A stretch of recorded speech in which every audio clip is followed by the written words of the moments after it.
আমি এখন ওপরে যাচ্ছি, এই যে জামা কাপড়গুলো গুঁড়োতে। সকালে এগুলো মিলে দিয়ে এসেছিলাম, শুকিয়ে গেছে। এগুলো একটা একটা করে গুঁড়িয়ে পাট করে আবার রেখে দেবো।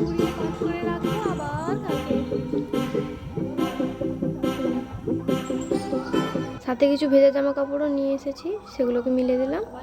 এবার চলে গেলাম নিচে, আবার কিছুক্ষণ পরে ওপরে এলাম।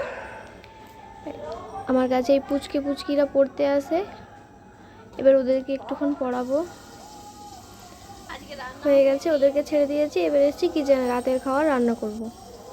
আজকে আমাদের রাতের খাবারে হচ্ছে ডিম। তো ম্যাডাম এসে আমার কোলে উঠে পড়েছে, ওর একটা আবদার। ডিমটা হয়ে গেলেই ওনাকে ঝটাপট খেতে দিতে হবে। ডিম রান্না হলেই ওর একটু তাড়াতাড়ি খিদে পেয়ে যায়। উনি এত ডিম, মাছ, মাংস এইগুলো এত ভালোবাসেন, আর বলাই যাবে না। ঠিক আছে, চলো ওনার সঙ্গে একটু বকবক করি, এরপর রান্নাটাও শেষ করতে হবে। এবারে খেয়ে দিয়ে উনি এবারে একটু ঘুমোতে যাবেন। আবার সকাল হলে আবার সেই সারাদিনের বক বক বক বক আর বক বক।